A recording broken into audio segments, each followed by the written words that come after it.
Hello everyone. तो आज हम लोग बच्चों शुरू करेंगे रे ऑप्टिक्स का पार्ट 2। पार्ट 1 में हम लोगों ने रिफ्रैक्शन ऑफ लाइट अच्छे से पढ़ा, कवर किया, क्रिटिकल एंगल पढ़ा, TIR पढ़ा, लेंस के बारे में पढ़ा। और जैसा कि हमने कहा था पार्ट 2 में हम लोग बेसिकली 3 चीज़ की बात करेंगे इस पार्ट में। सबसे पहले हम लोग प्रिज्म के रिफ्रैक्शन की बात करेंगे, प्रिज्म का पूरा अच्छे से पढ़ेंगे, रिफ्रैक्शन क्या होता है और डिस्पर्सन क्या होता है, प्रिज्म का पूरा जो भी कॉन्सेप्ट है कंप्लीट करेंगे। फिर हम लोग पढ़ेंगे एक बहुत ही important topic, optical instrument, simple microscope, compound microscope, telescope, इनका एंगुलर मैग्नीफिकेशन कैसे निकालते हैं और न्यूमेरिकल क्वेश्चंस कैसे आते हैं। और हम लोग बात करेंगे डिफेक्ट्स ऑफ आई की। डिफेक्ट्स ऑफ आई में 2 बहुत इंपॉर्टेंट डिफेक्ट्स जिससे क्वेश्चन एग्जाम बहुत आते हैं, near sightedness and far sightedness. ठीक है, मायोपिया और हाइपरमेट्रोपिया, ये 2 टॉपिक्स हम लोग आज, ये 3 टॉपिक हम लोग आज की क्लास में कवर करने वाले हैं। फिर एक हम लोग पूरा बढ़िया से प्रैक्टिस प्रॉब्लम करेंगे इन टॉपिक्स को जो हम लोगों ने पार्ट 1 पार्ट 2 में कंप्लीट किया है।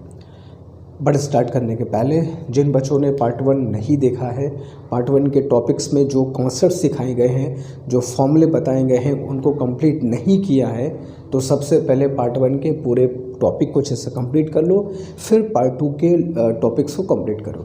सीक्वेंस वाइज चलो। हमने पहले का टाइम हमारे पास जो भी अभी लास्ट वीक है इसमें पूरा अपना 100% एफर्ट दे दो। होगा नहीं होगा, रिजल्ट क्या होगा वो हमारे हाथ में नहीं है, मगर ये 6-7 डेज़ जो हमारे पास हैं इसमें हमको पूरा ईमानदारी से 100% एफर्ट देना है। और बिलीव करो, अगर तुम सारे टॉपिक्स के अगर अच्छे से फॉर्मूले भी पढ़ लोगे और कुछ क्वेश्चंस देख लिया कि इस टॉपिक के ऐसे क्वेश्चंस को ऐसे सॉल्व करते हैं, तो भी बिलीव करो तुमको बहुत क्वेश्चंस तुम्हारे होंगे तुम जो आराम से करके आओगे। सिर्फ फिज़िक्स में नहीं, केमिस्ट्री, मैथमेटिक्स, बायो, हर जगह ऐसे ही होगा। बट थोड़ा सा समय निकाल करके टॉपिक्स को एक बार अच्छे से देख लो। ठीक है, चलो। तो हम लोग आज पार्ट 2 में सबसे पहले शुरू करेंगे refraction of light through prism. एक प्रिज्म के थ्रू लाइट का रिफ्रैक्शन कैसे होता है, इसमें क्या फॉर्मूले होते हैं और हमें क्या क्या बात ध्यान रखनी है जिससे क्वेश्चन बनते हैं। तो सबसे पहले एक प्रिज्म बनाते हैं। चलो, तो ये हो गया एक प्रिज्म लाइक दैट। ठीक है, तो ये बना दिया बेटा मैंने प्रिज्म। थोड़ा लाइन अगर टेढ़ी मेढ़ी होगी तो उसको इग्नोर करना, प्रिज्म का मतलब बस समझना। तो प्रिज्म का ये जो नीचे वाला पार्ट देख रहे हैं इसको हम लोग बोलते हैं प्रिज्म का बेस। ठीक है, इस लाइन को थोड़ा सा अगर मैं सीधा कर दूं तो ठीक है, तो इस लाइन को बच्चों बोलते हैं प्रिज्म का बेस। ये 2 सरफेस जो देख रहे हो उसको बोलते हैं प्रिज्म का रिफ्रैक्टिंग सरफेस, जहाँ से रिफ्रैक्शन होता है। इन रिफ्रैक्टिंग सरफेस के बीच का जो एंगल देख रहे हो इसको बोलते हैं हम लोग एंगल ऑफ प्रिज्म। चलो मान लिया ये है एंगल A। ठीक, अब हमने क्या किया, एक रे ऑफ लाइट को लिया जो प्रिज्म के किसी एक रिफ्रैक्टिंग सरफेस पर पड़ता है। चलो मैं एक अपने एग्जांपल के तौर मान लेता हूँ कि ये बाहर एयर है, प्रिज्म ग्लास का बना है और फिर ये एयर है। तो एयर, ग्लास, एयर। तो प्रिज्म के एक रिफ्रैक्टिंग सरफेस पर एक रे ऑफ लाइट आती है, यानी कि वो एयर से ग्लास में आ रही है, मतलब वो रेयर मीडियम से डेंसर मीडियम में एंटर कर रही है। तो सबसे पहले एक नॉर्मल अगर ड्रॉ कर दिया जाए तो लाइट जब रेयर से डेंसर मीडियम में आती है तो ये है लाइट का ओरिजिनल डायरेक्शन, जिस डायरेक्शन में लाइट को आना था या जिस डायरेक्शन में लाइट आ रही थी। ठीक है, तो ये है लाइट का ओरिजिनल डायरेक्शन, जिस डायरेक्शन में लाइट आ रही थी। लेकिन जैसा कि हम जानते हैं जब लाइट रेयर मीडियम से डेंसर मीडियम में एंटर करती है तो वो नॉर्मल से नॉर्मल की तरफ बेंड होती है। तो इस रे ऑफ लाइट को, ये नॉर्मल है, नॉर्मल की तरफ मैंने बेंड करा दिया कुछ इस तरीके से। ठीक है, तो फर्स्ट सरफेस के लिए ये हो गया तुम्हारा इंसिडेंट लाइट और ये हो गया तुम्हारा रिफ्रैक्टेड लाइट। ठीक है, अब ये रिफ्रैक्टेड लाइट सेकंड सरफेस पर पड़ेगी तो सेकंड सरफेस के लिए ही क्या हो जाएगा तुम्हारा इंसिडेंट लाइट। और अब लाइट का रिफ्रैक्शन ग्लास से एयर में हो रहा है, मतलब कांच से वायु में हो रहा है, मतलब डेंसर मीडियम से रेयर मीडियम में हो रहा है। तो जब लाइट का रिफ्रैक्शन डेंसर मीडियम से रेयर मीडियम में होगा तो उस कंडीशन में क्या होता है, लाइट नॉर्मल से दूर हटती है। तो पहले नॉर्मल ड्रॉ कर लिया जाए, फिर तो दूर हटाना ही है, ठीक है। तो लाइट नॉर्मल से अवे हट जाती है, तो ये हो गया लाइट का डायरेक्शन जो कि बाहर निकला, ठीक है।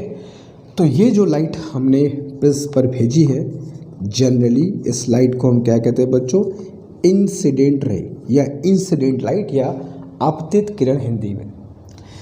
ये जो बाहर निकला इसको हम लोग जनरली कहते हैं इमर्जेंट रे, या हिंदी में कहते हो निर्गत किरण या निर्गत प्रकाश, इमर्जेंट रे या इमर्जेंट लाइट। ये एक सिंपल सा फिगर है प्रिज्म से लाइट का रिफ्रैक्शन का। अच्छा, ये जो फर्स्ट इंसिडेंट लाइट है और ये जो नॉर्मल है ब्लू कलर का, मैं थोड़ा इसको डार्क कर दूं ताकि तुमको ये समझ में आए कि ये जो खींचा गया वो नॉर्मल है, ताकि एंगल वगैरह हम लोग पहचान सके, कहाँ पर हमको कौन सा एंगल दिखाना होगा वो एकदम क्लियर रहे, ठीक है। तो अब ये इंसिडेंट लाइट है और ये है बच्चों नॉर्मल। तो जैसा कि हमेशा हम जानते हैं, बचपन से पढ़ते आए हैं, इंसिडेंट लाइट और नॉर्मल के बीच के एंगल को बोलते हो एंगल ऑफ इंसिडेंस आई, ठीक है, कोई दिक्कत नहीं है।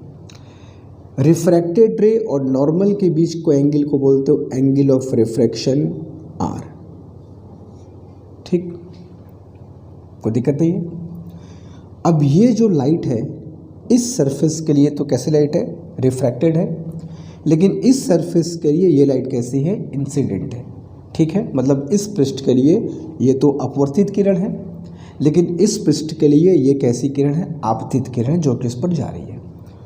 तो ये इंसिडेंट रे और ये नॉर्मल के बीच जो एंगल बनेगा उसको हम लोग angle of incidence I dash कह सकते हैं, कोई दिक्कत नहीं है। और रिफ्रैक्टेड लाइट और नॉर्मल के बीच जो एंगल बना angle of refraction R dash कह सकते हैं, कोई दिक्कत नहीं है ना, यहाँ तक कोई दिक्कत नहीं है। हम लोग सिमेट्रिकल फिगर को दिखाने के लिए चलो अंदर वाले एंगल को आर डैश बोल देते हैं और बाहर वाले एंगल को आई डैश। मगर ऐसा नहीं है कि ये एंगल ऑफ इंसिडेंस हो गया, किसी भी एंगल को मैं आई लिख दूंगा तो एंगल ऑफ इंसिडेंस नहीं होगा। ऐसा नहीं कि मैं आर लिख दिया तो एंगल ऑफ रिफ्रैक्शन हो गया, ये अभी भी एंगल ऑफ इंसिडेंस है जिसको मैं आर डैश लिख रहा हूँ। क्यों लिख रहा हूँ, ताकि सिमेट्री बन जाए कि अंदर के एंगल आर हो, बाहर के एंगल आई हो, और कोई वजह नहीं है। अच्छा, इन नॉर्मल्स को अगर हम लोग आगे ऐसे बढ़ाते हैं तो ये नॉर्मल्स आगे जा कर के ये जो लंब हैं उनको अगर हम लोग आगे बढ़ाएं तो ये आगे जा कर के एक दूसरे को कहीं ना कहीं इंटरसेक्ट भी करेंगे। तो चलो वो इंटरसेक्शन हम लोग डेरिवेशन पूरा नहीं करेंगे, लेकिन काम का फिगर, जितना फिगर हमको जानना चाहिए उतने फिगर की पूरी बात करेंगे। तो ये हो गया तुम्हारा एक प्रिज्म से लाइट का रिफ्रैक्शन, ठीक है। ये angle of incidence first surface पर, ये angle of refraction first surface पर, ये angle of incidence second surface पर, ये angle of refraction second surface पर, ठीक है। मैं फिर कह दे रहा हूँ कि इस वाले फिगर में आर जो है, आर डैश जो है वो एंगल ऑफ इंसिडेंस है और ये आई डैश है वो एंगल ऑफ रिफ्रैक्शन है। बस उसको आई और आर लिखा गया है ताकि सिमेट्री बन जाए, कन्फ्यूजन एकदम दिमाग में नहीं होना चाहिए। अब हम लोग करते क्या है कि ये तो इंसिडेंट लाइट का देखो डायरेक्शन था, आपतित प्रकाश की दिशा थी। अब जो इमर्जेंट रे देख रहे हो, इस इमर्जेंट रे को पीछे थोड़ा सा बढ़ाते हैं कुछ इस तरीके से। इस इमर्जेंट रे को अगर हम लोग पीछे थोड़ा सा बढ़ा दें कुछ इस तरीके से, तो इमर्जेंट रे और इंसिडेंट रे के बीच कुछ एंगल बनता दिखाई दे रहा है। अच्छे से देख के बताओ, ये एंगल बनता हुआ दिखाई दे रहा है कि नहीं, दिस मच दिखाई दे रहा है। तो इस एंगल को बोलते हैं बच्चों एंगल ऑफ डेविएशन, ठीक है। हिंदी में कहते हो विचलन कोण, अंग्रेजी में कहते हैं एंगल ऑफ डेविएशन, ठीक है। डेविएशन का मतलब होता है विचलन। अब काहे बात का विचलन, किस बात का विचलन, बहुत सिंपल सी बात है। इंसिडेंट लाइट इस डायरेक्शन में जा रही थी, लेकिन प्रिज्म से गुजरने के बाद वो यहाँ हो गई। तो जो लाइट रे यहाँ थी, आने को थी, वो यहाँ चली गई, तो ये जो मोड़ा है वही तो डेविएशन है। तो ये जो एंगल है वो डेविएशन को नापता है कि प्रिज्म से गुजरने के बाद लाइट में कितना विचलन आया, कितना डेविएशन आया, वही तुम्हारा ये एंगल ऑफ डेविएशन मेजर करते हैं। यहाँ तक बात क्लियर है? चलो अच्छा, ये जो एंगल आई है ये आर है, तो अगर हम लोग वर्टिकल अपोजिट वाले कॉन्सेप्ट से बात करें तो ये पूरा एंगल आई है, तो ये पूरा एंगल भी कितना होगा, यहाँ से यहाँ तक क्या होगा, आई। वर्टिकल मैं पूरा बना नहीं रहा, थोड़ा गंदा फिगर हो जाएगा ताकि एंगल साफ दिखाई दे। तो ये एंगल आई है, तो ये पूरा एंगल भी क्या होगा, आई वर्टिकल अपोजिट, यानी कि शीर्षाभिमुख है। उसमें से इतना अगर आर निकल गया तो ये वाला एंगल क्या होगा बच्चों, कहोगे सर सिंपल सी बात है, आई माइनस आर होगा, और क्या होगा। सिमिलरली अगर ये आई डैश है तो ये पूरा एंगल भी आई डैश होगा, जिसमें से आर डैश निकल जाएगा, तो आर डैश निकल जाएगा तो ये वाला एंगल कितना होगा, कहोगे सर सिंपल सी बात है, I dash minus R dash. ठीक है, तो अंदर के दोनों एंगल मिल गए और ये बाहर का एंगल है डेल्टा। तो अगर हम फॉर्मूला लगाएं कि एक्सटीरियर एंगल, किसी ट्रायंगल का एक्सटीरियर एंगल, बाहर का कोण अंदर के इंटीरियर एंगल के समेशन के बराबर होता है, योगफल के बराबर होता है। तो यहाँ से अगर हम मेज़र करना चाहें बच्चों क्या चीज़, एंगल ऑफ डेविएशन, तो एंगल ऑफ डेविएशन विचलन कोण डेल्टा इज इक्वल टू क्या बोल सकते हैं, this angle is equal to this angle plus this angle. तो ये वाला एंगल कितना है, आई माइनस आर, और प्लस ये वाला एंगल कितना है, I dash minus R dash. अब आई वाले को एक साथ कर लो और आर वाले को एक साथ कर लो, minus R plus R dash कह सकते हैं, कोई दिक्कत नहीं है यहाँ तक। तो ये तुम्हारा हो गया बच्चों एंगल ऑफ डेविएशन। ठीक है, अब ये जो एंगल ऑफ डेविएशन तुम देख रहे हो, विचलन कोण जो देख रहे हो, ये इस एंगल ऑफ इंसिडेंस पर निर्भर करता है। पहले सरफेस पर जो एंगल ऑफ इंसिडेंस है उसको अगर हम बदलते जाएं तो इस डेल्टा की वैल्यू भी क्या होगी, चेंज होगी। तो हम लोग करते क्या हैं कि जो angle of incidence first surface पे है आई, और ये जो एंगल ऑफ डेविएशन है, इनके बीच हम ग्राफ प्लॉट करते हैं। कैसे ग्राफ प्लॉट करते हैं, इस एंगल को हम रेगुलरली चेंज करते हैं, कभी 5 डिग्री, कभी 7, कभी 9, कभी 10, कभी 11। इस एंगल को लगातार मैं चेंज किया, छोटे छोटे चेंजेस देते गए, और हर एंगल के लिए मैंने डेल्टा को कैलकुलेट किया कि हर एंगल पर एंगल ऑफ डेविएशन कितना आ रहा है। तो जब हम लोगों ने एंगल ऑफ इंसिडेंस को चेंज किया और उससे जो डेल्टा में होने वाला चेंज था उसको भी नापा और दोनों में ग्राफ प्लॉट किया, तो कुछ ऐसा ग्राफ हमको मिलता है। बड़ा इंपॉर्टेंट ग्राफ है, ध्यान से देखना। तो अब अगर हम लोग एक ग्राफ ड्रॉ करें between angle of incidence and angle of deviation, पहले पृष्ठ पर जो आपतन कोण है और जो विचलन कोण है, इनके बीच अगर हम लोग एक ग्राफ ड्रॉ करें तो कुछ ऐसा ग्राफ हमको मिलेगा। ये है एंगल ऑफ कह सकते हो डेविएशन, और ये है angle of incidence.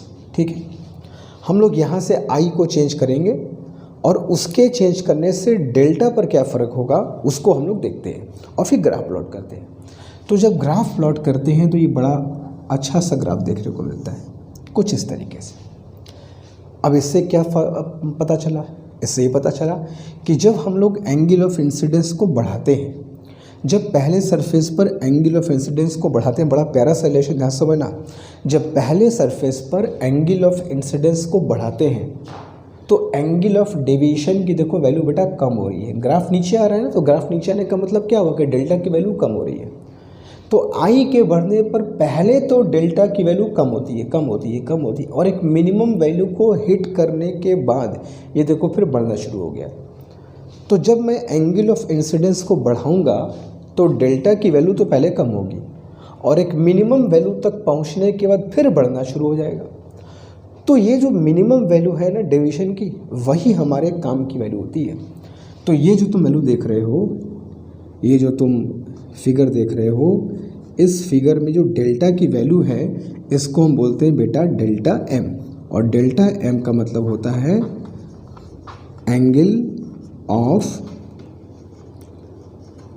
Minimum deviation, न्यूनतम विचलन कोण इसको हिंदी में कहते हो, और ये एक सर्टेन वैल्यू ऑफ आई पर होता है। ठीक है, हमें यही एंगल ऑफ डेविएशन चाहिए होता है।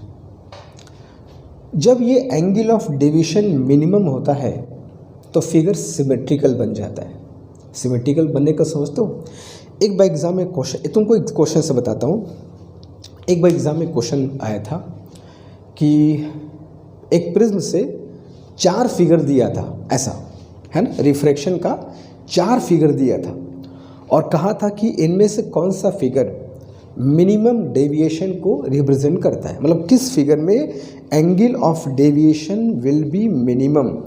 तो याद रखना कि एंगल ऑफ डेविएशन जब मिनिमम होगा, जब ये डेल्टा की वैल्यू मिनिमम होगी तो ये पूरा फिगर सिमेट्रिकल बन जाता है। सिमेट्रिकल का मतलब कि जो रिफ्रैक्टेड लाइट अंदर देख रहे हो ये प्रिज्म के बेस के बिल्कुल भी पैरेलल हो जाता है, मतलब प्रिज्म के अंदर जो लाइट होती है वो प्रिज्म के आधार के बिल्कुल समांतर हो जाती है। अगर ये नहीं है, अगर ये थोड़ा टेढ़ा मेढ़ा है तो वो जो डेविएशन है वो मिनिमम नहीं हो सकते। तो 4 फिगर में केवल एक ही फिगर ऐसा था जहाँ पर ये वाला लाइट इसके बेस के क्या था, पैरेलल।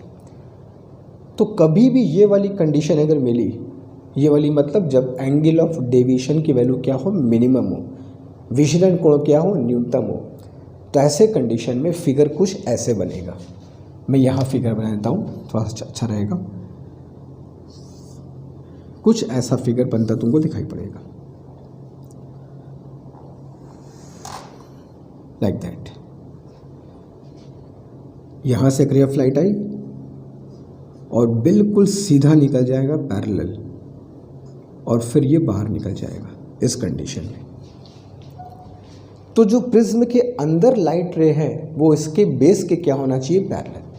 तो जब भी एंगल ऑफ डेविएशन मिनिमम होगा ये वाला फिगर बनेगा। तो उस 4 फिगर में जो क्वेश्चन की बात मैं कर रहा हूँ उसमें एक ही फिगर में ऐसा था जहाँ पर ये चीज़ ऐसे थी। अब वहाँ पर जिस बच्चे को पता होगा कि डेविएशन मिनिमम होने का क्या फ़र्क होता है तो फट से लगाएगा, उसके लिए वो क्वेश्चन से 10 सेकंड का होगा। जिसको नहीं पता होगा फिर तो फिर करते रहो फिर क्वेश्चन। तो छोटी छोटी बातों कॉन्सेप्ट्स को ध्यान रखना है। तो यहाँ पर अगर मैं एंगल ऑफ डेविएशन कैलकुलेट करूँ कि इंसिडेंट लाइट को थोड़ा सा आगे बढ़ा दूँ कुछ इस तरीके से, और रिफ्रैक्टेड को पीछे बढ़ा दो कुछ इस तरीके से, तो ये जो डेविएशन देखा बेटा, यही जो डेविएशन है वो है delta M, angle of minimum deviation. तो ये पहचान है इसकी कि ये लाइट इस बेस के क्या होगा, पैरेलल। और यही नहीं, जब ये पैरेलल होगा तो फिगर सिमेट्रिकल होगा, तो फिगर सिमेट्रिकल होगा तो ये दोनों एंगल भी आपस में क्या होंगे, बराबर होंगे, और ये दोनों एंगल भी आपस में। अच्छा, इसमें एक रिलेशन और भी होता है कि इस फिगर में r प्लस आर डैश की जो वैल्यू होती है वो बेटा a के बराबर होती है। ठीक है, r प्लस आर डैश की जो वैल्यू होती है वो इस एंगल ऑफ प्रिज्म के बराबर। अगर तुम ट्रायंगल लॉ लगाओगे तो तुमको मिल जाएगा कि r plus R dash is equal to angle a। ठीक है, अब कैसे होगा पूरा डेरिवेशन नहीं कर रहा हूँ, तो ये बस इस रिलेशन को ध्यान रखना। ठीक है, ये इक्वेशन 1 और ये इक्वेशन 2। ठीक है, और जब एंगल ऑफ डेविएशन मिनिमम होगा तो व्हेन एंगल ऑफ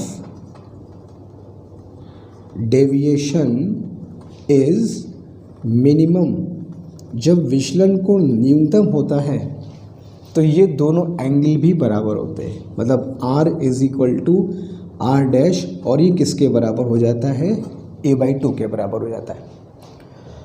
और ये i और i डैश भी आपस में बराबर होते हैं। In this case i is equal to i dash भी हो जाता है।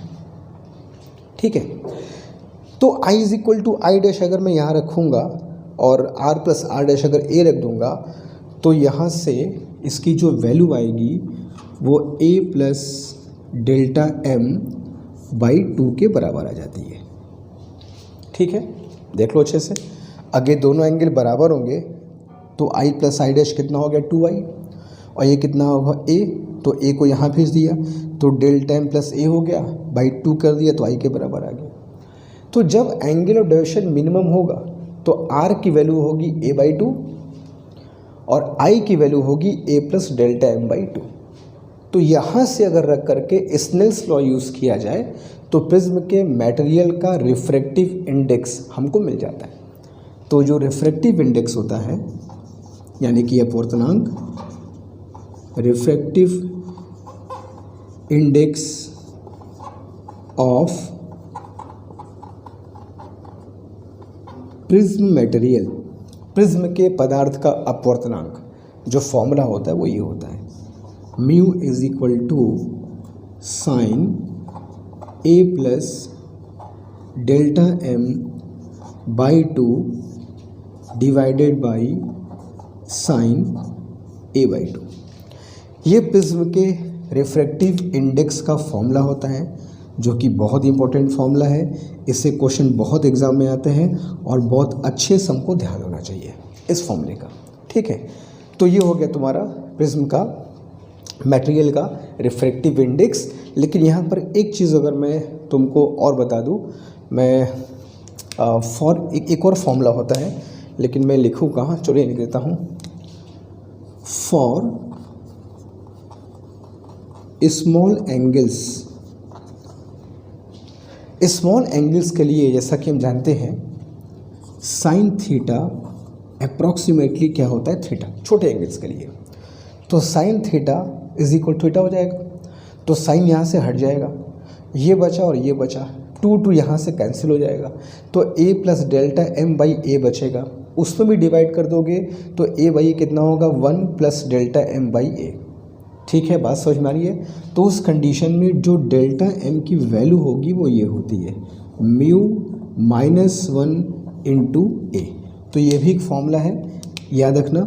मगर ये फॉर्मूला हमें तभी यूज़ करना होगा जब एंगल क्या होगा, बहुत छोटा होगा। तो छोटे एंगल्स के लिए जो एंगल ऑफ मिनिमम डेविएशन है उसको हम निकाल सकते हैं from the formula mu minus 1 into A. ठीक है, तो ये प्रिज्म के थ्रू लाइट के रिफ्रैक्शन का पूरा कहानी था, कैसे होता है, क्या इसमें रिलेशन होता है, और मिनिमम डेविएशन जो कि सबसे इम्पॉर्टेंट चीज़ है उसका कॉन्सेप्ट क्या होता है। ठीक है, क्वेश्चंस करेंगे, इन सब का हम लोग को यूज़ करना होगा, फिगर का भी, फॉर्मूले का भी और इस रिलेशन का भी। ठीक है, तो जल्दी से अच्छे से कॉपी कर लो क्योंकि बहुत इंपॉर्टेंट टॉपिक है, बहुत चांस एग्जाम में क्वेश्चन आने का तुम्हारे। तो जल्दी से कॉपी कर लो, फिर चलते हैं टूवर्ड्स हम लोग ऑप्टिकल इंस्ट्रूमेंट्स, जहाँ हम लोग माइक्रोस्कोप और टेलीस्कोप की बात करेंगे, उनके मैग्नीफिकेशन की बात करेंगे। Do it fast.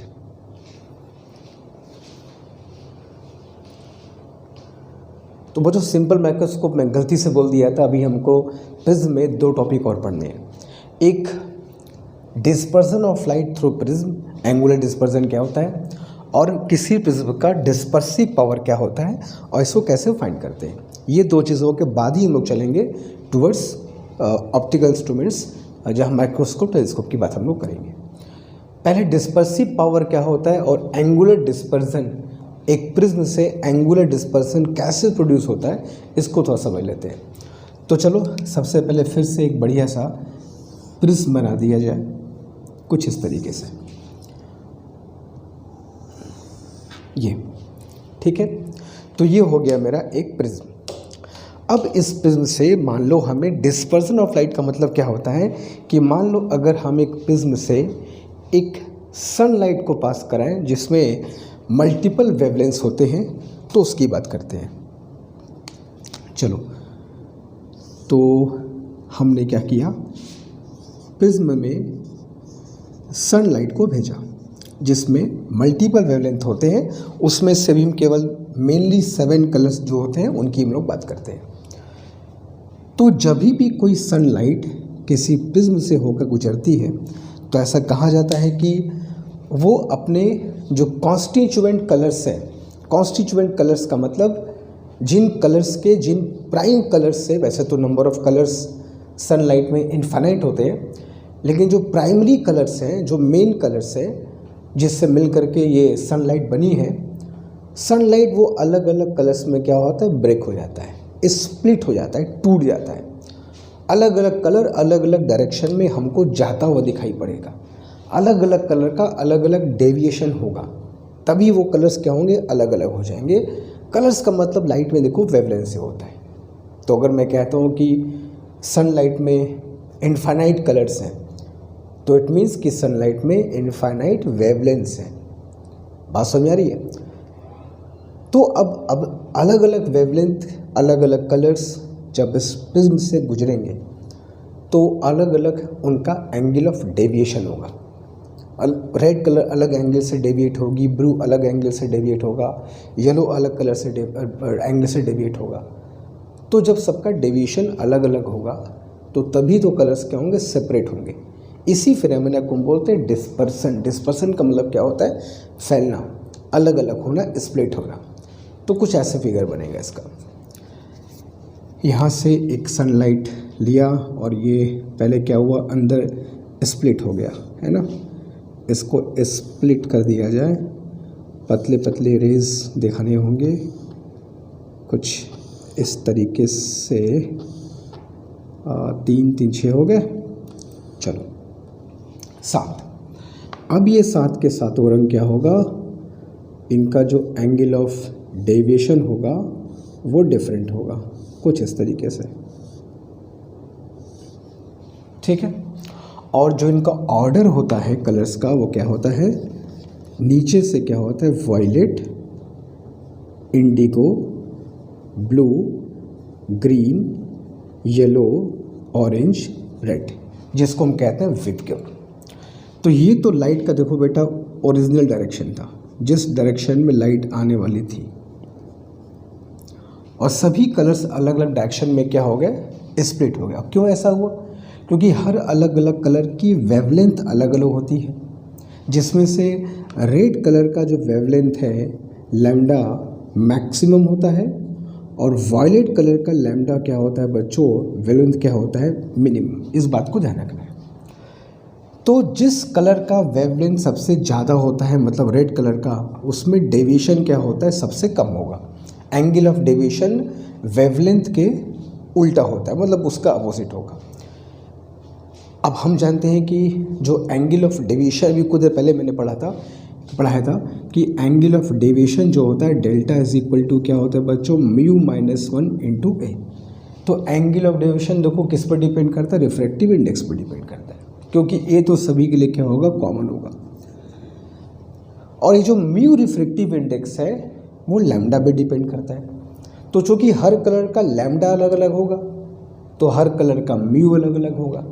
Her colour का म्यू अलग अलग होगा तो हर कलर का डेविएशन भी तो अलग अलग होगा। और हर कलर का डेविएशन अगर अलग अलग होगा तो कलर्स क्या होंगे, स्प्लिट करेंगे, फैल जाएंगे। इसी फिनोमेना को बोलते हैं dispersion of light through a prism. तो कभी भी एक सनलाइट जब प्रिज्म से होकर गुजरती है तो अपने कॉन्स्टिट्यूएंट कलर्स, मतलब जिनसे वो बनी होती है, उसमें टूट जाती है। इस फिनोमेना को हम कहते हैं डिस्पर्शन ऑफ लाइट, ठीक है। इसमें एक बात का ध्यान रखना है कि जो रेड कलर है, रेड कलर के लिए जो लैम्डा होता है वो क्या होता है, मैक्सिमम।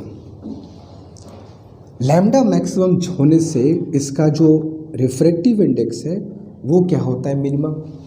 और रिफ्रैक्टिव इंडेक्स अगर मिनिमम होगा तो एंगल ऑफ डेविएशन भी रेड के लिए क्या होगा, मिनिमम। डेल्टा आर मतलब angle of deviation for red. जबकि वायलेट में क्या होगा, फॉर वायलेट कलर लैम्डा की वैल्यू क्या होती है, मिनिमम। लैम्डा और रिफ्रैक्टिव इंडेक्स में ऑपोजिट रिलेशन होता है। अगर वायलेट का लैम्डा मिनिमम है तो वायलेट का म्यू क्या हो जाएगा बच्चों, मैक्सिमम। और अगर म्यू मैक्सिमम होगा तो डेल्टा भी क्या होगा, मैक्सिमम। तो delta violet will be maximum among all the colours. तो ये चीज़ का ध्यान रखोगे तो भूलेगा नहीं। तो सभी कलर्स में रेड कलर का डेविएशन क्या होता है, सबसे कम, जबकि वायलेट का डेविएशन क्या होगा, सबसे ज़्यादा। तो तुमको याद क्या रखना है कि जिसका वेवलेंथ कम है, ठीक है, जिसका वेवलेंथ कम है उसका डेविएशन क्या होगा, ज़्यादा होगा। और जिसका वेवलेंथ ज़्यादा है उसका डेविएशन क्या होगा, कम होगा, ठीक है। अब इस रेड कलर को मान लो अगर हम पीछे की तरफ बढ़ाते हैं कुछ इस तरीके से, इस रेड कलर को अगर पीछे की तरफ ऐसे बढ़ा दिया जाए तो ये जो हो गया वो हो गया angle of deviation for red colour delta R, है ना। और वायलेट को अगर पीछे बढ़ाया जाए कुछ इस तरीके से तो ये जो हो गया वो हो गया angle of deviation for violet, ठीक है, डेल्टा वी। और इन दोनों को अगर हम लोग आगे एक्सटेंड करें, वायलेट और रेड को एक्सटेंड करें तो इनके बीच जो एंगल बनेगा थीटा, इस थीटा को हम कहते हैं प्रिज्म के द्वारा प्रोड्यूस्ड एंगुलर डिस्पर्सन, मतलब कोणीय डिस्पर्सन का मतलब हिंदी में विक्षेपण होता है, मतलब फैलना। तो एंगुलर डिस्पर्सन को बोलते हैं कोणीय विक्षेपण, एंगुलर डिस्पर्सन, ठीक है। तो कभी भी अगर सनलाइट किसी प्रिज्म से पास करेगी तो अलग अलग कलर्स अलग अलग डायरेक्शन में डेविएट होंगे। वायलेट और ब्लू कलर को, सॉरी वायलेट और ब्लू बोल रहा हूँ, वायलेट और रेड कलर को जब हम लोग पीछे की तरफ एक्सटेंड करेंगे ऐसे तो उनके बीच कुछ एंगल बनेगा। अच्छा, ये एंगल का सिग्निफिकेंस क्या है, हम इस एंगल को क्यों पता करना चाहते हैं, क्या इसका मतलब है, हमको इससे मिलेगा क्या? हमको इससे ये पता चल जाता है कि जो एंगुलर डिस्पर्सन है उसी एंगुलर डिस्पर्सन में सारे कलर्स हमारे फैले होते हैं। कोई भी कलर इस एंगल के बताओ बाहर जाएगा क्या? अगर मैं कहता हूँ कि angular dispersion is 5 degree, what does it mean? इसका मतलब ये हुआ कि जितने भी कलर्स हैं वो 5 डिग्री में फैले हुए हैं, वहीं से उनको मेज़र करना है। तो एंगुलर डिस्पर्सन किसी प्रिज्म के द्वारा हमको ये बताता है कि कलर्स की जो स्प्लिटिंग हुई है वो स्प्लिटिंग कितने एंगल में हुई है, कितने एंगल में सारे कलर हमको फैले हुए दिखाई पड़ेंगे। एंड ऑब्वियस सी बात है, ये एंगल जितना ज़्यादा होगा तुमको कलर्स उतना ज़्यादा स्प्लिट हुए दिखाई पड़ेंगे। ये एंगल अगर 0 हो जाएगा तो बिल्कुल भी डिस्पर्सन नहीं हुआ, इसका मतलब है। तो डिस्पर्सन कितना हुआ उसका ये एंगल मेजरमेंट होता है, ज़्यादा हुआ, कम हुआ, कितना हुआ, तो इसको बोलते हैं एंगुलर डिस्पर्सन। तो एंगुलर डिस्पर्सन निकाला कैसे जाए? तो एंगुलर डिस्पर्सन इज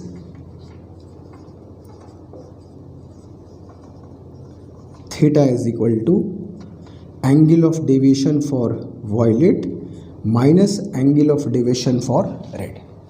वायलेट और रेड के बीच, अब भाई जाहिर सी बात है, वायलेट के डेविएशन में से अगर रेड का डेविएशन माइनस कर दोगे तभी तुमको ये वाला एंगल मिलेगा। तो वायलेट के डेविएशन में से रेड वाला डेविएशन माइनस कर दो।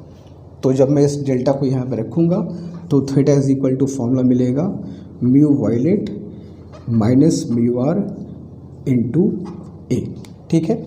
तो ये हमारा फॉर्मूला होगा फॉर एंगुलर डिस्पर्सन, जहाँ म्यू वी और म्यू आर क्या है? म्यू वी का मतलब वायलेट कलर के लिए प्रिज्म का रिफ्रैक्टिव इंडेक्स, और म्यू आर का मतलब ये हुआ रेड कलर के लिए प्रिज्म का रिफ्रैक्टिव इंडेक्स, और ए तुम्हारा एंगल ऑफ प्रिज्म ही है। अच्छा, अब बात करते हैं हम लोग प्रिज्म का डिस्पर्सिव पावर क्या होता है। डिस्पर्सिव पावर का मतलब होता है वही जो लिखा हुआ है, डिस्पर्स करने की क्षमता, कलर्स को अलग अलग करने की जो क्षमता है उसी को बोलते हैं प्रिज्म का डिस्पर्सिव पावर। तो किसी प्रिज्म का डिस्पर्सिव पावर हम लोग कैलकुलेट कैसे करते हैं, सुनो। इसमें जो येलो कलर है, violet, indigo, blue, green, yellow, जो येलो कलर तुम देख रहे हो, येलो कलर को बोलते हैं हम लोग मीन कलर, ठीक है। तो मीन डेविएशन जो होता है, अब सबका डेविएशन देखो अलग अलग है कि नहीं, लेकिन में जो मीन डेविएशन होता है वो होता है डेविएशन फॉर येलो। इसमें जो पीले रंग के लाइट में, येलो कलर के लाइट में जो भी डेविएशन आएगा उसको हम बोलते हैं मीन डेविएशन या माध्य विचलन। तो एंगुलर जो डिस्पर्सिव पावर का मतलब ये होता है angular dispersion divided by mean deviation, ये फॉर्मूला होता है। किसी भी प्रिज्म का डिस्पर्सिव पावर कैसे कैलकुलेट करोगे? एंगुलर डिस्पर्सन मतलब कोणीय विक्षेपण डिवाइडेड बाय मीन कलर का डेविएशन या मीन डेविएशन या माध्य विचलन। तो थीटा इज इक्वल टू निकाल चुके ऊपर ही, mu violet minus mu R into A, और मीन डेविएशन मतलब येलो कलर का deviation is mu yellow minus 1 into A. तो ए से काट दिए मैंने, तो ओमेगा की वैल्यू आ गई mu violet minus mu R and divided by mu Y minus 1। ठीक है, तो ये हो गया तुम्हारा angular dispersion, sorry angular dispersion बोल रहा हूँ, प्रिज्म का डिस्पर्सिव पावर, और ये है तुम्हारा एंगुलर डिस्पर्सन। ठीक है, तो ये दोनों भी इंपॉर्टेंट है। कभी कभी फॉर्मूला बेस्ड क्वेश्चंस तुमको मिल सकते हैं इससे, तो फॉर्मूला एटलीस्ट याद रहे और मीनिंग भी क्लियर रहेगा तो कॉन्फिडेंस बना रहेगा। ठीक है, अब चलेंगे हम लोग ऑप्टिकल इंस्ट्रूमेंट की बात करेंगे, माइक्रोस्कोप और टेलीस्कोप की बात करते हैं, उनके मैग्नीफिकेशन को देखते हैं, उनके फिगर्स को देखकर समझते हैं कैसे क्वेश्चन हमसे एग्जाम पूछे जाएंगे। जल्दी कर लो फिर आगे बढ़ेंगे। तो सबसे पहले स्टार्ट करते हैं बच्चों सिंपल माइक्रोस्कोप से, या हिंदी में कहें तो सरल सूक्ष्मदर्शी।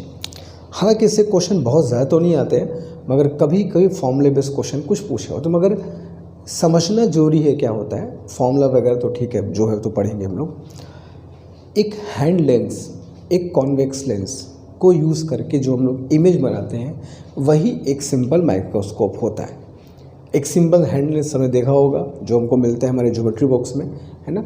एक प्लास्टिक का फ्रेम में एक लेंस लगा होता है जिसको यूज़ करके हम लोग देखते हैं, वही सिंपल सा लेंस ही तुम्हारा सिंपल माइक्रोस्कोप होता है। अब इसमें इस चीज़ को समझने से पहले डायग्राम वगैरह मैं पहले से बना दी ताकि हम लोग का टाइम ना वेस्ट हो, सिर्फ पॉइंट की बात करेंगे। और एक चीज़ लेकिन समझना हमको जरूरी होगा पहले यहाँ पर पे, जैसे मान लो बच्चों ये हमारी आँख है, ठीक है, एक ह्यूमन आई है। तो ह्यूमन आई में भगवान ने अंदर एक बहुत ही बेहतरीन सा कॉन्वेक्स लेंस बना कर भेजा है हमको, जिसको हम बोलते हैं बच्चों आई लेंस। ठीक है, इस आई लेंस में, और ये तुम्हारा क्या होता है, पूरा आई बॉल होता है। इस आई बॉल के पीछे वाले हिस्से को हम लोग बोलते हैं रेटिना, है कि नहीं। इसी रेटिना पर इमेज का फॉर्मेशन होता है, जैसा कि हम सब जानते हैं। अब ये जो लेंस होता है, ये जो आँख की लेंस है, इस लेंस में खास बात ये होती है कि ये अपने आप को फैला देता है और सिकुड़ भी लेगा। कभी मन करेगा सिकुड़ ले, कभी लगा फैला लेगा, ठीक है ना। कभी कर्वेचर इसका ज़्यादा हो जाए, कभी कर्वेचर कम हो जाएगा। तो इसमें मसल्स इस लेंस की हेल्प करते हैं। अब कैसे क्या होता है पूरा डिटेल में हमको नहीं जाना है, बस ये समझना है कि हमारे आँखों के अंदर जो लेंस होता है, एक कॉन्वेक्स लेंस जिसको आई लेंस बोलते हो, उस लेंस में एक खूबी ये होती है कि वो फैल कर सिकुड़ के अपने रेडियस ऑफ कर्वेचर को चेंज कर लेता है, और रेडियस ऑफ कर्वेचर को चेंज करके अपने फोकल लेंथ को बदल लेता है, कभी ज़्यादा कभी कम। लेकिन क्यों ऐसा करता है, क्या उसको ज़रूरत है फोकल लेंथ को बार बार घटाने बढ़ाने की। तो ऐसा करके वो हमेशा ऑब्जेक्ट के इमेज को रेटिना पर फोकस करना चाहता है। तो आँख के लेंस में खास बात ये होती है कि अगर ऑब्जेक्ट बहुत नज़दीक है या ऑब्जेक्ट बहुत दूर है, तो भी ये लेंस जो है वो इस दोनों ऑब्जेक्ट के इमेज को रेटिना पर बना देगा। एक नॉर्मल लेंस ऐसा नहीं कर सकता, उसका एफ फिक्स होता है। तो गिवन यू पर एक गिवन वी पर ही इमेज बनेगा। लेकिन इस लेंस में खास बात ये होती है कि ये अपने आप को कभी फैलाएगा, कभी सिकुड़ाएगा, कभी छोटा कभी बड़ा करता रहेगा। ये सिकुड़ेगा, कभी सिकुड़ेगा फैलेगा, सिकुड़ेगा फैलेगा, जिससे इसकी फोकल लेंथ चेंज करेगी, जिससे ऑब्जेक्ट अगर दूर होगा तो भी मैनेज कर लेगा, पास होगा तो भी मैनेज कर लेगा, और हमेशा इमेज को कहाँ बनाएगा, रेटिना पर। ये आँख के अंदर जो लेंस लगा होता है उसकी खूबी होती है। तो जो मिनिमम डिस्टेंस होती है जहाँ से ये इमेज बना सकता है, उसको हम बोलते हैं least distance for clear vision. स्पष्ट दृष्टि की न्यूनतम दूरी, least distance for clear vision, जिसको कैपिटल डी से डिनोट करते हैं। और एक हेल्दी आई के लिए इसकी वैल्यू होती है बच्चों 25 सेंटीमीटर। और जो मोस्ट डिस्टेंस होता है जहाँ से हम लोग ऑब्जेक्ट के इमेज को देख सकते हैं, जिसको हम लोग मोस्ट डिस्टेंस कहते हैं, वो हम लोग टेक्निकली क्या लेके चलते हैं, इनफाइनाइट। तो अगर कोई ऑब्जेक्ट बहुत नज़दीक है 25 डिस्टेंस पर है या बहुत दूर है मतलब इन्फिनिटी पर है, तो दोनों ही कंडीशन में इसका जो इमेज होगा वो रेटिना पर लेंस बना सकता है। तो लेंस की जो खूबी होती है वो ये होती है कि अपने जो लेंस है अपनी फोकल लेंथ को वो घटा बढ़ा सकता है।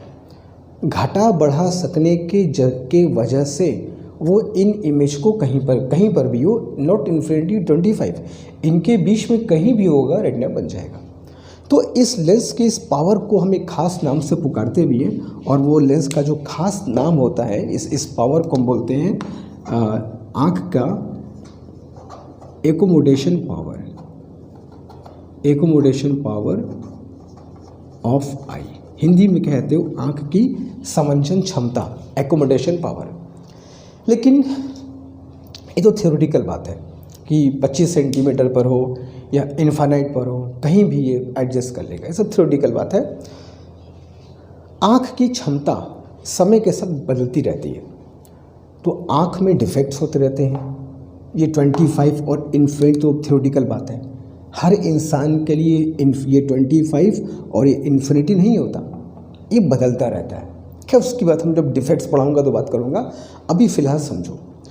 तो हमारा आँख जो होगा वो 25 और इन्फिनिटी के बीच में कहीं भी ऑब्जेक्ट होगा उसको देख लेगा, thanks to this eye lens. तो इसलिए हम लोग जब कोई भी ऑप्टिकल इंस्ट्रूमेंट पढ़ेंगे, चाहे माइक्रोस्कोप पढ़ें चाहे टेलीस्कोप पढ़ें, हर ऑप्टिकल इंस्ट्रूमेंट का हम लोग जो मैग्नीफिकेशन निकालेंगे वो हमेशा 2 पॉइंट पे निकालेंगे। कौन कौन 2 पॉइंट पे निकालेंगे? एक 25 डिस्टेंस पर और एक इन्फिनिटी पर। अब कोई पूछेगा क्यों, तो बता सकते हो कि 25 और इन्फिनिटी के बीच अगर ये इमेज कहीं पर भी बनेगा तो उसको हमारा आँख देख सकता है। तो ये जो कॉन्वेक्स लेंस है इस ऑब्जेक्ट को या तो 25 पर बनाएगा, इस ऑब्जेक्ट के इमेज को या तो 25 पर बनाएगा या तो इन्फिनिटी पर बनाएगा, दोनों के बीच में कहीं पर ही बनाएगा तो हम उसको आराम से देख सकते हैं। ठीक है, चलो। तो अब इसमें होता क्या है कि ये ऑब्जेक्ट है, मान लो AB, ठीक है, और ये हमारा कॉन्वेक्स लेंस है। हालांकि हमें एग्ज़ाम में इमेज तो नहीं आएगा, मगर देख लो इमेज कैसे बनता है। एक रे ऑफ लाइट लिया जो ऑप्टिकल सेंटर से पास किया तो पीछे बढ़ा दिया इसको, इसमें डेविएशन नहीं होता है। एक रे ऑफ लाइट लिया पैरेलल जो कहाँ से पास करेगा? फोकस से, ठीक है, इसको पीछे बढ़ाया तो जहाँ पर काटा वहीं पर तुमको क्या मिल गया बच्चों? इमेज मिल गया। अब इस लेंस को हम लोग आगे पीछे करके या फिर ऑब्जेक्ट को हम लोग आगे पीछे करके इस इमेज को 2 जगह बनाएंगे, एक इन्फिनिटी पर और एक डी पर। इसलिए हमेशा हम लोग जब भी किसी ऑप्टिकल इंस्ट्रूमेंट का एंगुलर मैग्नीफिकेशन, जिसको कोणीय आवर्धन बोलते हो, अगर निकालते हैं तो इन्हीं 2 कंडीशन पे निकालते हैं, जब इमेज डी पर हो और जब इमेज इन्फिनिटी पर हो। तो ऐसा लिखते हैं हम लोग कि when image is formed at D, जब इमेज डी पर बने तो ऐसे कंडीशन में जो मैग्नीफिकेशन होता है बच्चों वो होता है 1+d/f, जहाँ f क्या होगा? इस लेंस का focal length. And second, when the image is formed at infinity, जब इमेज इन्फिनिटी पर बने यहाँ पर पे, तो मैग्नीफिकेशन की वैल्यू होगी d/f। अब कुछ बच्चों को लगता है कि यार मैग्नीफिकेशन केवल 2 ही क्यों निकाला? क्या लेंस इमेज केवल d और इन्फिनिटी पर ही बनाएगा, बीच में नहीं बनाएगा? ऑफकोर्स बीच में बनाएगा, और बीच में अगर कहीं पर बनेगा तो वहाँ मैग्नीफिकेशन की जो वैल्यू आएगी वो इन्हीं दोनों के बीच की कोई वैल्यू होगी। अब ये बताओ 25 और इन्फिनिटी के बीच कितने पॉइंट्स होंगे? 10, 15, 20, 100, 50, कितने? इनफाइनाइट। तो क्या अलग अलग पॉइंट के मैग्नीफिकेशन का फॉर्मूला निकाल लेंगे हम लोग? Not possible. तो केवल 2 मैग्नीफिकेशन निकालते हैं, एक जब इमेज सबसे नज़दीक बने 25 पर डी पर, और जब एक इमेज सबसे दूर बने। बीच में अगर कहीं बनेगा तो मैग्नीफिकेशन इन्हीं दोनों के बीच की कोई वैल्यू आएगी।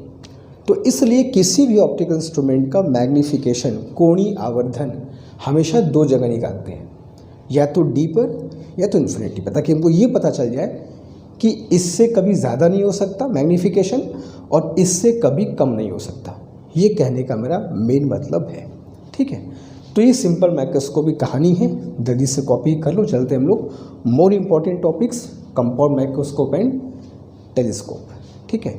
Do it fast. तो अब चलते हैं बच्चों हम लोग कंपाउंड माइक्रोस्कोप की तरफ। कंपाउंड माइक्रोस्कोप है जिससे क्वेश्चन एग्जाम में बहुत आते हैं, मगर फिगर को समझोगे तभी बात बनेगी, कि फॉर्मूले से कम नहीं बनेगा। सबसे पहले कंपाउंड माइक्रोस्कोप में दो लेंस का बात होगा। एक लेंस जिसका अपर्चर थोड़ा छोटा होगा, जिसके सामने ऑब्जेक्ट को रखा गया होगा। एक दूसरा जिसका अपर्चर थोड़ा सा बड़ा होगा, जहाँ से हमको एक्चुअली में देखना होता है। अब इस लेंस के सामने ऑब्जेक्ट रखा है और इस लेंस के सामने हमारी आंखें हैं, तो अब इसी को देख करके दोनों का नाम रखा गया।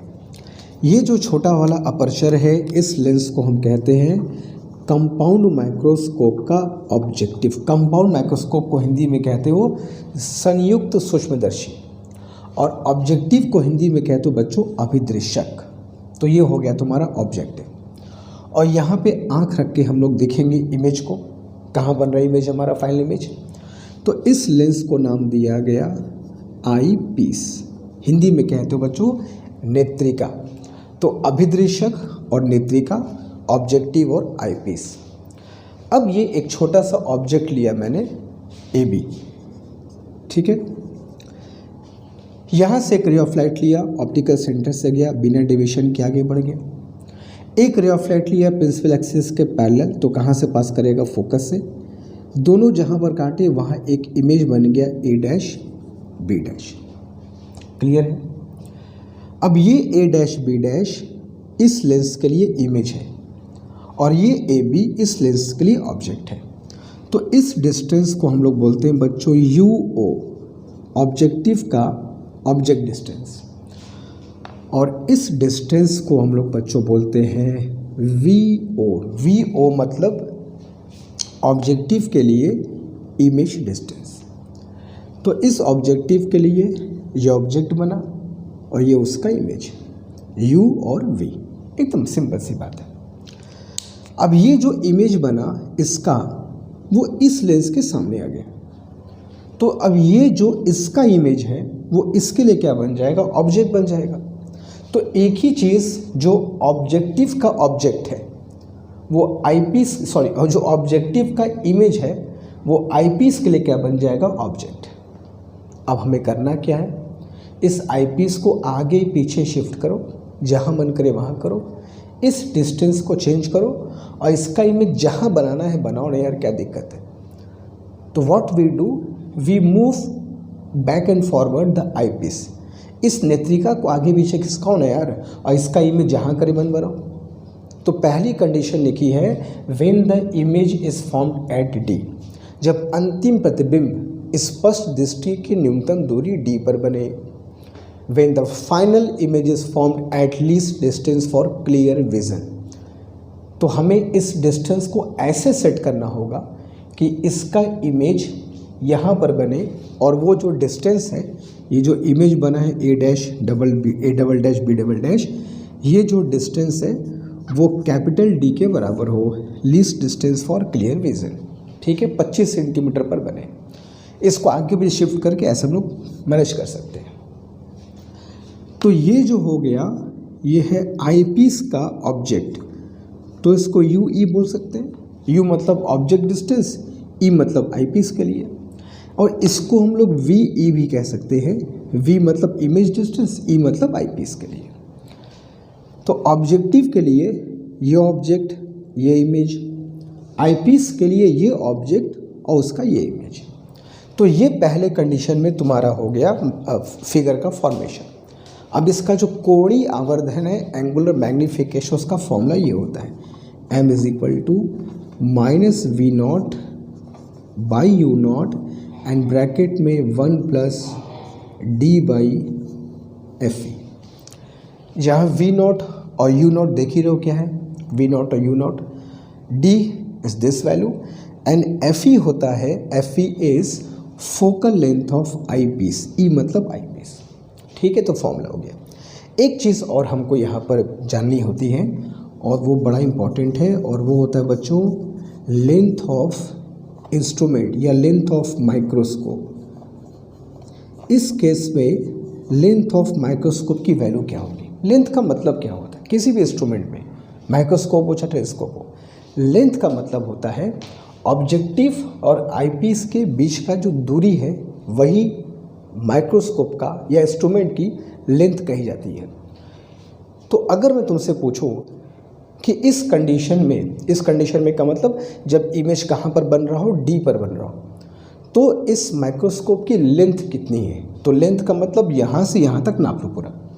अब यहाँ से यहाँ तक के दो हिस्से हैं, यहाँ से यहाँ तक हिस्सा है L is equal to V O plus यहाँ से यहाँ तक हिस्सा है यू ई।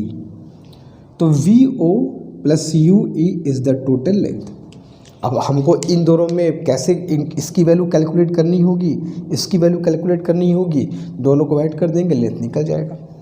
अगर कोई पहले से पता होगा तो और अच्छी बात है, पता होगा तो ठीक, वरना कैलकुलेट करेंगे। होता क्या है पहले वो देख लो, कैसे वैल्यू आएगी वो तो डिपेंड करे क्वेश्चन पर क्या दिया है क्या नहीं दिया है। हो सकता है कुछ ऐसा क्वेश्चन हो जहाँ दोनों की वैल्यू हमको पता हो पहले से, बस ऐड करना बाकी रह गया हो। तो है क्या वो देखो, वैल्यू कैसे आएगी वो डिपेंड ऑन पर्टिकुलर क्वेश्चन। तो लेंथ का मतलब ऑब्जेक्टिव और आईपीस के बीच का डिस्टेंस, जो किसके बराबर होगा, V O plus U E. ये तो तब की बात हो गया जब इमेज कहाँ बनेगा, small D, less distance for clear vision, या मैग्नीफिकेशन की वैल्यू क्या होगी, मैक्सिमम। अब हम लोग बात करते हैं, हमने हमेशा कहा कि कोई भी इंस्ट्रूमेंट हो दो जगह मैग्नीफिकेशन निकालना है, एक सबसे पास एक सबसे दूर। तो ये तो सबसे पास का हो गया। अब सबसे दूर की बात करते हैं। सबसे दूर का मतलब कि when the final image is at infinity, जब अंतिम प्रतिबिंब अनंत पर बने। मगर बनेगा कैसे? अंतिम, नॉट इंटरमीडिएट। मतलब ये ऑब्जेक्टिव हो गया तुम्हारा और ये तुम्हारा हो गया बच्चों आई पीस। ये डिस्टेंस है तुम्हारा यू ओ और ये डिस्टेंस है वी ओ।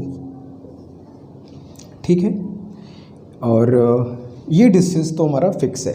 ये ऑब्जेक्ट ए बी लिया, उसका इमेज कहाँ बन गया, ए डैश बी डैश पर बन गया। अब इसका इमेज हमको भेजना है इन्फिनिटी पर। तुमको मैंने पहले ही बताया कि ये जो image A dash B dash objective का है, इस आई पीस के लिए क्या है, वो ऑब्जेक्ट है।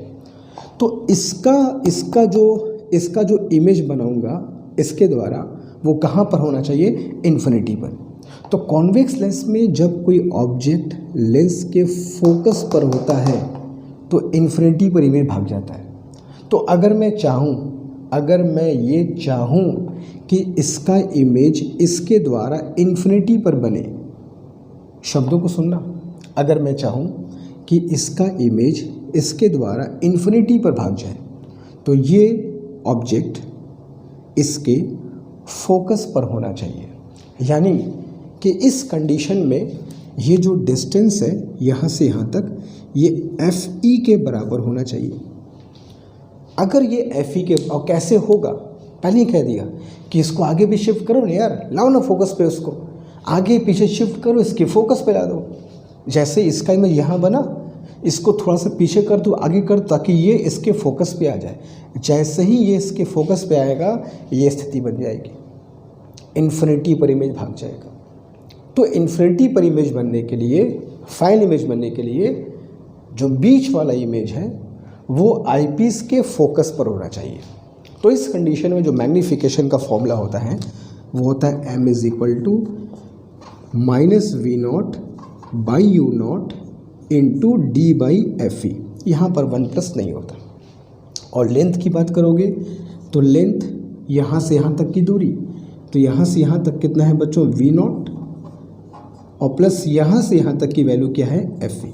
दोनों को ऐड कर दो कि निकल जाएगा तुम्हारा length of telescope, length of microscope.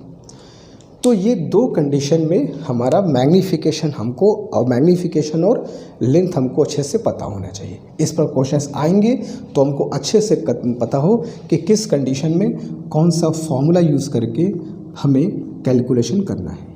ठीक है, तो जल्दी इस सारे फॉर्मूले को कॉपी करना है तो कर लो। तो चलते टुवर्ड्स हम लोग एस्ट्रोनॉमिकल टेलीस्कोप की तरफ जल्दी।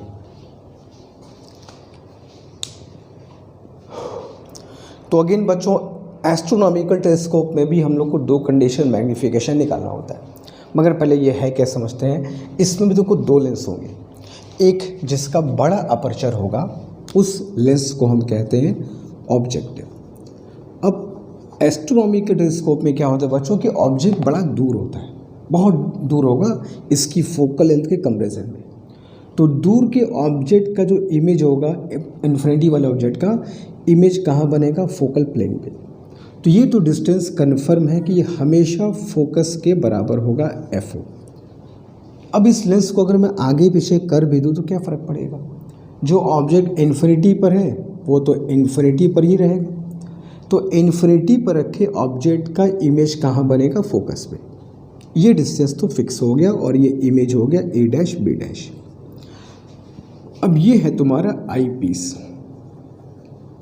अब आई पीस तुम्हारे हाथ में है, ये तुम्हारी आंखें हैं और आई पीस तुम्हारे हाथ में है। आई पीस को तुम आगे पीछे शिफ्ट करते रहो और जहाँ मन चाहे वहाँ इसका इमेज बनाओ। तो पहले ही में हमें इमेज कहाँ बनाना है, डी पर। तो इसका एक लाइट लिया इसके प्रिंसिपल ऑप्टिकल सेंटर से, पीछे बढ़ाया, एक पैरेलल गया, फोकस से पास करेगा, दोनों को मिला, यहाँ इमेज बन गया। इमेज पर बहुत फोकस नहीं कर रहे हैं, बात सिर्फ हम लोग कॉन्सेप्ट की कर रहे हैं। तो ये जो डिस्टेंस बना है, इमेज बना है, वो least distance for clear vision पर बना है, डी पर बना है। ठीक है, तो इस कंडीशन में जब हमको इसकी अच्छा ये क्या हो गया तुम्हारा, ये हो गया बच्चों तुम्हारा UE। ठीक है, UE मतलब ये जो इमेज बना है वो तो इस लेंस का है, ये इमेज इस लेंस के लिए क्या है, ऑब्जेक्ट है। तो ये डिस्टेंस क्या हो गया, UE। U मतलब ऑब्जेक्ट डिस्टेंस, E मतलब आई पीस के लिए। तो इस कंडीशन में जो इसका एंगुलर मैग्नीफिकेशन है, कोणीय आवर्धन है, उसका फॉर्मूला होता है दैट इज FO/FE 1 + FE/D, ये फॉर्मूला होता है। और लेंथ की बात करोगे तो length is equal to, length का फिर वही मतलब है ऑब्जेक्टिव और आई पीस के बीच की दूरी। तो यहाँ से यहाँ तक की दूरी क्या है, वो तो फिक्स है FO, और यहाँ से यहाँ तक ये तो UE है, ये हमें कैलकुलेट करना पड़ सकता है क्वेश्चन में, दोनों को ऐड कर दो लेंथ आ जाएगी। अगले केस में अगेन ऑब्जेक्ट तो इन्फिनिटी पर है, तो ये इमेज तो तुम्हारा बनेगा A' B' यहाँ बन जाएगा, और ये तुम्हारा हो गया ऑब्जेक्टिव, और ये हो गया तुम्हारा आई पीस, और ये तुम्हारी आंखें हैं जिन आँखों से तुम इस फाइनल इमेज को देखोगे। और तुमको इमेज को कहाँ देखना है, एट इन्फिनिटी। तो किसी भी ऑब्जेक्ट का इमेज इन्फिनिटी पर कब बनाएगा, जब ये इमेज इसके फोकस पे हो जाए। तो इन्फिनिटी का ऑब्जेक्ट यहाँ पर आया, और ये अगर इसके फोकस पे है तो कहाँ चला जाएगा, इन्फिनिटी पे। तो इन्फिनिटी का इसके फोकस पे और इसके फोकस पर होगा तो इन्फिनिटी पर। मगर मतलब कन्फर्म है कि ये जो ऑब्जेक्ट है वो इसके फोकस पर होना चाहिए, और ये इसका फोकस तो है, बहुत पहले से जानते हैं FO। क्लियर है भाई। तुम ये बताओ कि अंतिम इमेज इन्फिनिटी पर कब बनेगा, जब ये ऑब्जेक्ट इसके फोकस पर हो, यानी कि ये डिस्टेंस भी किसके इक्वल होगी, FE के बराबर होगी। ठीक है, तो ऐसे कंडीशन में जो मैग्नीफिकेशन होगा वो होगा बच्चों FO/FE, और लेंथ तो बहुत सिंपल है, यहाँ से यहाँ तक FO और प्लस यहाँ से यहाँ तक FE। ठीक है, तो दोनों कंडीशन में लेंथ और मैग्नीफिकेशन का फॉर्मूला हमको याद होना चाहिए, जब इमेज D पर बने और दूसरा जब इमेज कहाँ पर बने, इन्फिनिटी पर। ठीक है, तो जल्दी से कर लो फिर आगे चलते हैं, डू इट फास्ट।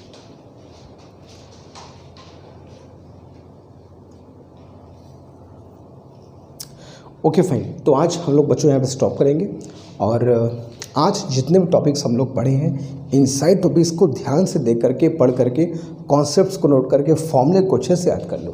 अब नेक्स्ट क्लास में मिलेंगे तो जो हम लोग पार्ट 1 पार्ट 2 में जितने टॉपिक्स पढ़े हैं, जो भी इंपॉर्टेंट पॉइंट्स हम बात किए हैं, उस पर एक एक टॉपिक पर प्रॉब्लम प्रैक्टिस करेंगे। तो next class will be tomorrow, जो कि हमारे प्रैक्टिस प्रॉब्लम पर होगी। फिर इसी क्रम में हम लोग वेव ऑप्टिक्स की तरफ चलेंगे। ठीक है, उम्मीद करता हूँ सारी बात समझ में आएंगी। फिर भी अगर कोई डाउट हो तो तुमको पता क्या करना है, कमेंट बॉक्स में अपने डाउट्स को बताना है। हमेशा की तरह डिस्कस करेंगे नेक्स्ट क्लास में। ठीक है, आज के इतना ही। Thank you so much.